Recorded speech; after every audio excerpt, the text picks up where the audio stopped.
Hello and welcome to Studio RC, an encouragement for your recovery and your faith. My name is Pastor Max and I am an alcoholic. We're jumping into a series called The Nuts and Bolts of Our Faith. One of the things that we have found and observed is sometimes when people come into recovery and then they have their spiritual awakening and that experience with their higher power, and they recognize that faith and Jesus is a part of that. Many don't have an understanding of all the intricacies or even some of the foundational things of faith. And so many are learning and looking forward to it. Now, maybe some have had faith as a background growing up, but when they get sober, they don't remember it or necessarily know how it applies.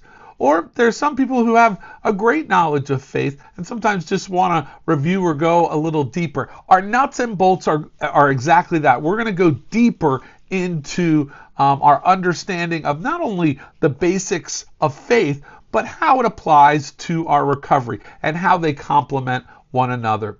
We're going to use a method called catechism. I know, that's a big church word, but catechism is basically a question and answer. A question is asked and then the answer is given. It's been used throughout the church history to teach whether it's children or adults, and so that everyone could be on the same page, they used catechism. There was the Westminster Catechism that was done at the Westminster Abbey. People came together and they produced this over 100 questions. In 2012, some theologians and pastors came together and they came up with what was called the New City Catechism. And they boiled it down to 52 questions of answers for our hearts and minds, is what they said.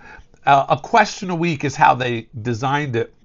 And they broke it down into three different parts. The first part was God, creation, the fall, and law, questions involving that.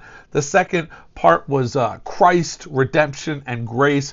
And then the third part dealt with spirit, restoration, and growth in grace. And so what we're going to do in our Nuts and Bolts series is we're going to jump into different questions, and we're going to explore different questions each episode. So this will be a multi-part series dealing with the nuts and bolts of our faith. Now, I just want to disarm you in regards to the big word, that catechism. It seems like a scary word. It actually comes from the New Testament, which it says the Greek word is katecheo, and it simply means to teach or instruct. And so our hope is that that's what this will do. It will help teach and instruct both your faith and inform your recovery and how they complement one another and work together. And so this intro, it'll be the same every time. And then we'll go into different questions each episode. So without further ado, let's jump in and jump into this episode's series of questions. You can check out New City Catechism. There's a website, there are videos, there's an app, so you can dig even deeper after this episode. Thank you so much, and let's get started. Question 7. This begins a series of questions about the law and the Ten Commandments. And so over the next 2 episodes of this part of Nuts and Bolts, we're going to cover the Ten Commandments and what the questions in the Catechism talk about in regards to the law. So question number 7. I'll read the question, I'll read the short form answer, and then the long form answer. And then we'll jump in. So question number 7. What does the law of God require? The short answer: the law of God requires that we love God with all our heart, soul, mind, and strength, and love our neighbor as ourselves. Taken directly from the scripture. The long form is a little bit more intense, but here is the long form of what does the law of God require. Personal, perfect, and perpetual obedience. Already this is a deeper answer. that we love God with all our heart, soul, mind, and strength. That echoes the short form. And love our neighbors as ourselves. Again, echoes the short form. But what God forbids should never be done, and what God commands should always be done. So the biggest difference is personal, perfect, and perpetual obedience.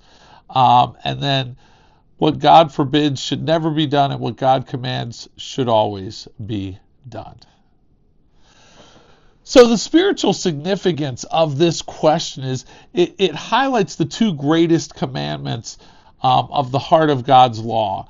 And everything in God's moral law can be summed up in love for God and love for others. And that's true in recovery as well. In the 7th step, it says, how can I be useful to God and others? True obedience flows from love, not out of fear or duty, but reflects the character of who God is, and God is love. And so that's where our obedience flows from. Now, addiction tends to isolate people. It sometimes distorts our ability to love others. Definitely, we don't do a great job of ourselves, taking care of ourselves. But recovery involves learning to love others as well as submitting to God's love. Loving God above all things leads to transformation. Let me say that again. Loving God above all other things leads to transformation. And while loving others can break down our self-centeredness, one of the things that fueled our addiction, loving God above all things is what brings about transformation. So it tells us in the big book on page 62, selfishness and self-centeredness, that we think is the root of our troubles. Addiction is rooted in selfishness, but recovery involves breaking free from that self-centeredness to love God and to love others. And that call to love others, it's so significant in recovery. And when we get to the 12th step, carry this message to others, carry this message to alcoholics, that's how we continue to show love, the love that we've been shown in recovery. The step book emphasizes this principle by saying we will not regret the past, nor wish to shut the door on it. And this illustrates the importance of self-acceptance and love in this recovery process. Now, a great scripture that goes with this concept comes from Genesis. God communicates requirements for people beginning in the opening pages of the Bible. He clearly sets the bar for what is required of the first people and what he forbids. In Genesis 1:28 and 29, God blessed them and said to them, "Be fruitful and increase in number. Fill the earth and subdue it. Rule over the fish of the sea and the birds of the sky and over every living creature that moves on the ground." Then God said, "I give you every seed-bearing plant on the face of the earth and every tree that has fruit with seed in it. They will be yours for food." So there were things that God permitted, and there was one thing that God forbade. God made clear that there were consequences if we did what he had been forbidden. That's why we often refer to it as the forbidden fruit, because it was, do not eat of the tree of good and the knowledge of good and evil. And so it tells us in Matthew 22 that Jesus replied, love the Lord your God with all your heart, with all your soul, and with all your mind. This is the first and greatest commandment. And the second is like it. Love your neighbor as yourself. And the law and the prophets hang on these two commandments. So what does the law of God require? Basically, Matthew 22:37 through 40 really lays it out, but it's about loving God, loving others. And so one of the things that's very interesting, and I'm going to just take a few moments to kind of to do a little bit of a sidebar here, but in regards to the law, so God's requirements, So often we either want to lower the bar, raise the bar, and I'll give some illustrations. Raising God's bar to make it easier for people. So if you know the game Limbo, if you've ever played that at a party or something, Limbo is a challenge. There's a bar where, or like a wooden rod that you have to go under. And as the game goes on, you continue to go lower and lower to get under it. And only those who have the flexibility and the balance can get lower. And the contestant, they progress as the bar gets lowered. And the person who wins, while leaning as far backwards as possible and shuffles under the bar at the lowest possible level. And, a lot of times during Limbo, they'll say, excuse me, how low can you go? How low can you go? Now, today, we have a type of, quote, limbo contest concerning God's requirements. We want everyone to make it under God's bar. So the tendency is to raise the bar of God's requirements to the level of people's experience. We try to make it easier and easier for people to pass under God's law and under God's bar. So instead of it becoming harder and harder as the bar gets lowered and as we become more obedient, people want to kind of raise the bar so that it's easier to get under. In whether it's churches or in meetings, we haven't necessarily concentrated on teaching or training people to bend down before the Lord, so that his requirements, both what he commands and what he forbids, are personally, perfectly, and perpetually practiced in our relationship and lives. That's, again, from the long form. Bending and lowering oneself before the living God requires humility. It's a personal choice. And it's that thing when we're in a meeting and they say you got to hit your knees. And it sounds very violent, especially if you had bad knees. And you're like, But that humility, meeting God's requirements, is certainly done through humility and obedience. But okay, so that sometimes we try to raise the bar to fit under it. Now here's another one. What is lowering God's bar to make it a little easier? And again, this is just an illustration to kind of better understand this principle. But so we have the limbo illustration, and the tendency to kind of raise the bar of God's requirements so people won't have to bend much to pass under it. Let's change the example to one of the high jump. And as jumpers begin to contest in the track meet, the high jump bar is usually set at a lower level to make it relatively easy for the contestants to clear the bar initially. And as the meet progresses, the bar is raised, making it more and more difficult to clear the bar. The person who wins the event, the opposite of the limbo, is the one who crosses the bar without knocking over at its highest level. Limbo's lowest, this is the highest level. In this illustration, there is a high bar of God's requirements. And today, many of us, we have seen, or maybe even personally, have lowered the bar of God's requirements to the level of people's experiences, what they've been able to do, what they've been able to accomplish. We don't want to test them. We want them to just be able to get under or get over, depending on the example. We do this in an effort to make it easier for people to conclude that they have measured up to his bar. Instead, we must work together to raise people's experience to the high bar of God's requirement. One of the things I have found, the longer I stay sober, the less and less things that are acceptable sober behavior. And so that something that may be okay in year one, by year three, you're like, maybe I shouldn't take that paper home from the office. Maybe that is dishonest. Or that we have differing things that we're like, I shouldn't use that tone when I speak to somebody or speak to a family member. Or if we do, we're now quick to maybe make amends, like with the 10th step, whereas before we just kind of ignored it. So as we progress in our recovery and in our faith, what is acceptable behavior should the bar in the high bar should get higher and higher, and the limbo example get lower and lower.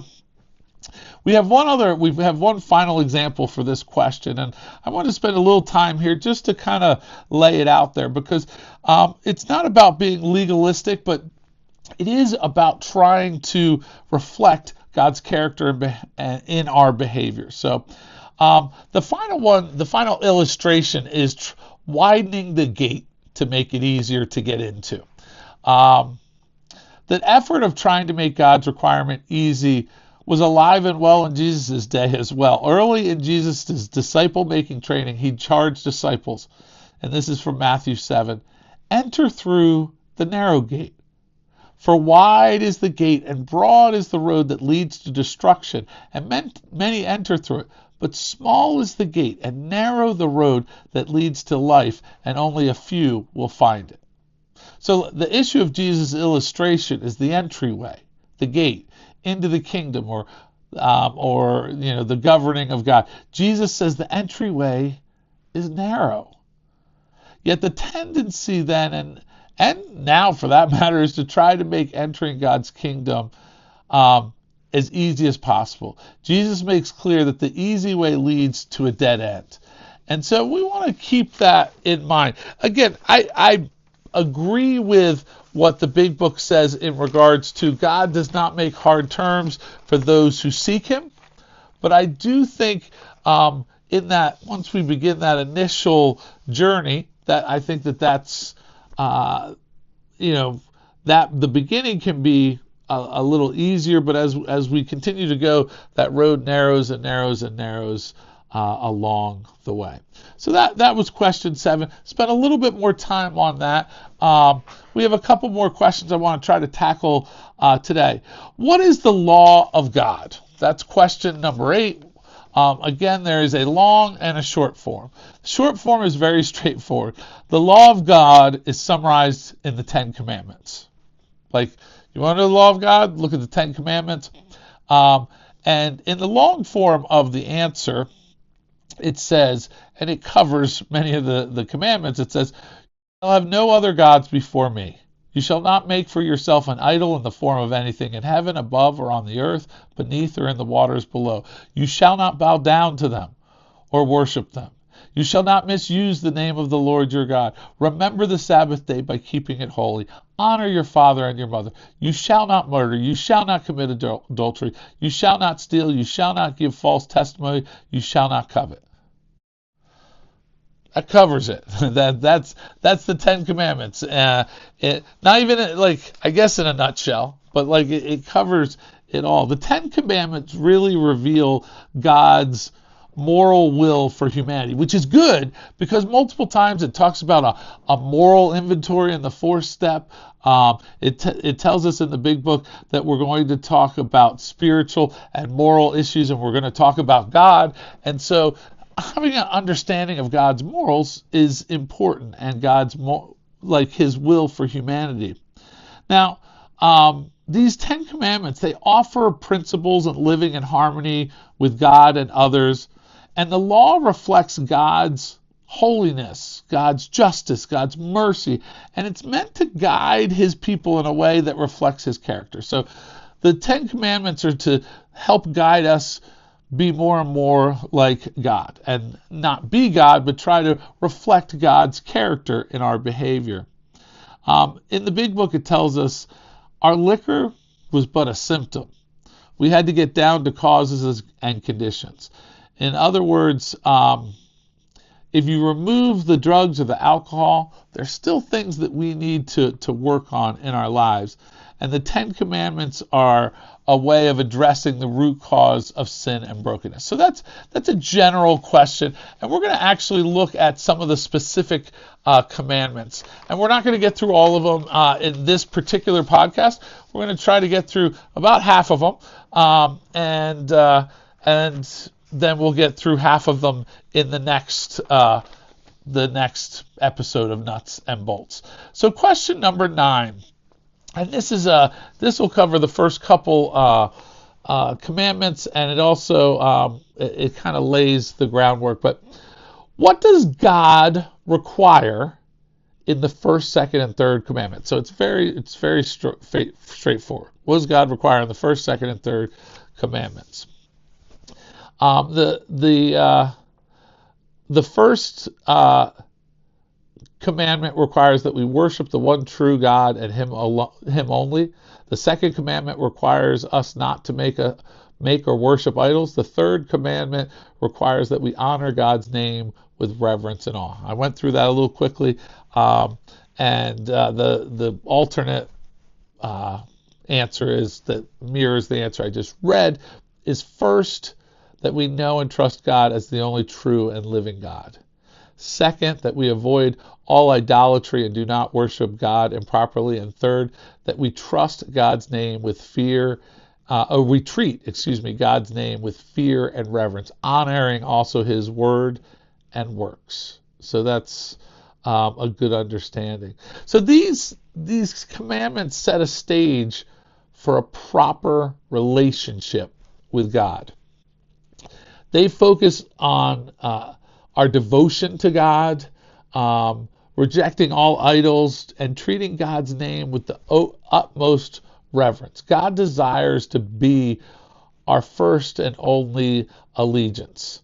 For us in Recovery Church, addiction is often an idol, something that takes the place of God in one's life. Sometimes we seek out the pleasure or the feelings and even relationship through drugs and alcohol that maybe could have been better served by having a relationship with God. It's interesting that alcohol is sometimes called spirits, and so maybe we have put the spirits of alcohol in our body rather than the Spirit of God. In recovery, there's a crucial step of surrendering all our idols and reordering our life to honor God first. And it kind of in steps 1, 2, and 3. Many recovering addicts must confront the reality that they've worshiped the substance or behavior instead of God. And that's it. It's right along the lines of our powerlessness. It tells us in the big book on page 58, we alcoholics are men and women who have lost the ability to control our drinking. So it lays it out there. Addiction becomes an idol that controls the individual. So the fact is that Christ's redeeming work of grace and truth cannot be fully understood and appreciated if it's separated from God's redeeming of Israel from slavery in Egypt, and then His giving of His requirements for living the law. So just to understand, we have the 10 commandments, but what God did first, God helped get the Israelites out of Egypt who were enslaved. He helped rescue them. Then He gave the law, which is an important understanding, so that the Israelites experienced God's grace first. They experienced God's love first. And then the law came to sort of follow through in that relationship. Sin, as is what some of what we're talking about, is defined in Scripture by that it is apart from God's requirement in His law. Sin cannot be fully understood, appreciated, or even recognized apart from seeing it in the light of God's requirements in the law. The impact of God's requirements, first that he started in the garden, and then He codified in the 10 Commandments. He brought it back formally. The impact of God's requirements is weakened when they're not grounded in God's redeeming character and resulting work. So the things that God has done, if you just put the 10 Commandments out there separately and not in God's world or understand that He has a redeeming character, set aside from that, the law there's a disconnect if we don't have that component.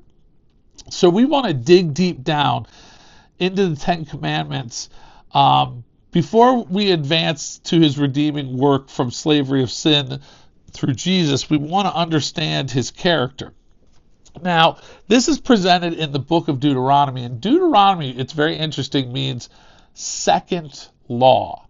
And it is the book of second law, because it was, the initial law was given, they had slavery, but when the book of Deuteronomy opens, most of the adults who came out of Egypt have passed away.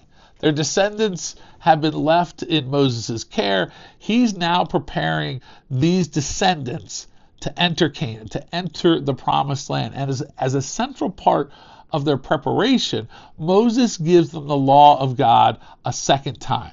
Thus the title of the book, Deuteronomy.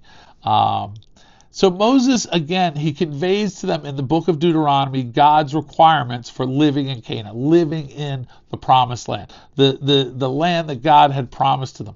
God makes clear in the scripture that he desires to be exclusive in their hearts, minds, and behaviors of those whom he rescues from slavery in whatever form that slavery appears. For us as addicts and alcoholics, it was our addiction.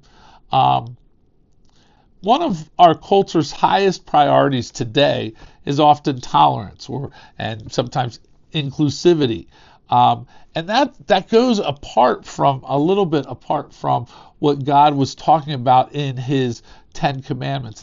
They were actually, some of the things that God requires is intolerant, not toward other people, but toward sin in regards to God. They're not inclusive, they're very exclusive if we're able to follow them. So the references to the God of the Bible has in some ways in our culture been systematically removed. What God requires in Scripture is unfortunately no longer the norm for values, our behaviors, our policies of our nation or culture. So in trying to live this out, it will be countercultural. It's not supported by culture. Much of the last several hundred years, culture supported living out these values. There's been a little bit of a shift, and so we still have to live out the values, even if it's not made easier by everyone saying, yes, we agree.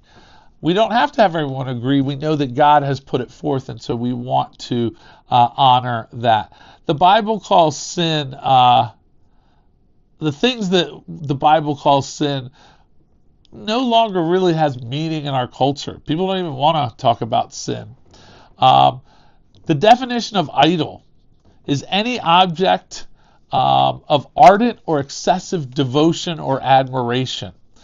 Another meaning is extreme devotion or intense love or admiration of any kind.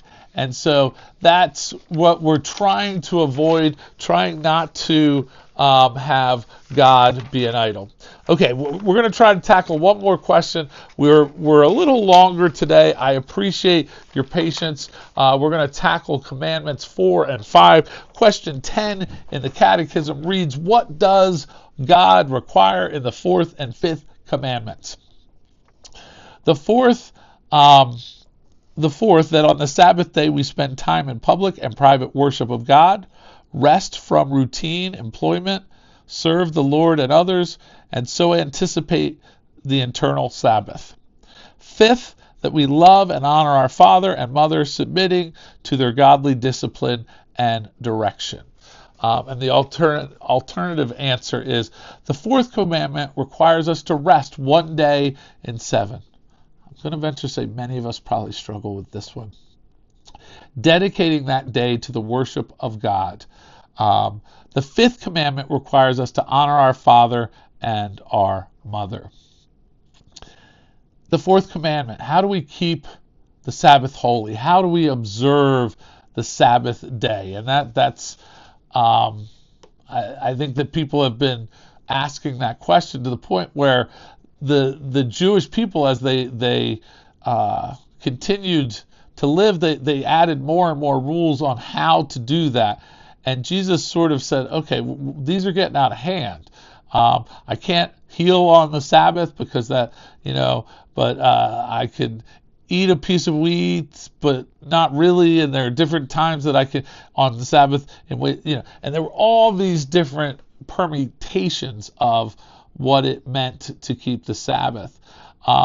These commandments, both the fourth and the fifth, deal with our relationships and the rhythms of life.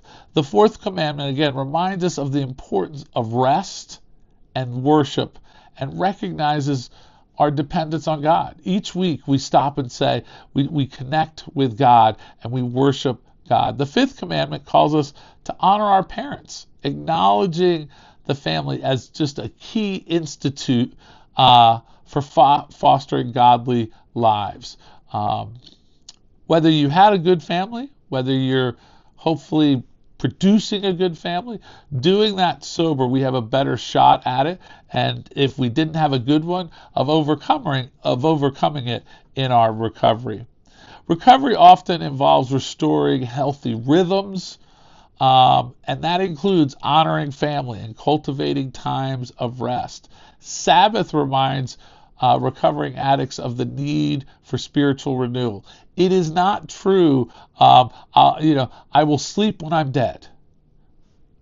Like I'm going to catch up. I don't need to rest. Our bodies are designed in such a way that we need rest. And we also need relationship. And so we want to honor our mother and father as best we can. For some of us, that means taking care of elderly parents or helping them program their phone or the TV. Although at times that can be super frustrating if you have older parents. But that honoring of those that brought us into the world. The Big Book tells us on page 76, we finally saw that we had to get right with God and with those we had harmed. And that talks about that 8th and 9th step. And part of the people that we want to honor are our parents, especially if we did any harm to them, regardless of if they did any harm to us. So what we kind of tackled today provides a framework for understanding our own identity, our purpose, and even the nature of sin, which all relevant to the recovery journey.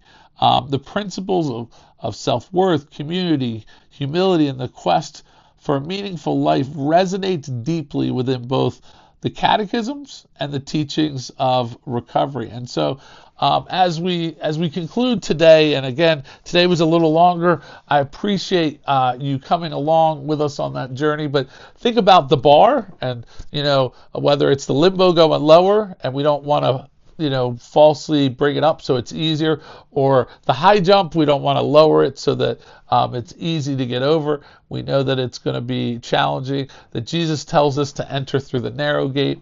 And one of the things that is important to keep in mind in regards to the 10 Commandments, that God had first shown love and grace and given them commandments in the garden, that when he brought the 10 Commandments, the second law to the people to reinforce and to show them how best to enter into the promised land. He had already shown love and grace. And so with that in mind, we're going to throw it back to our closing, and we'll catch the second half of the 10 Commandments next episode.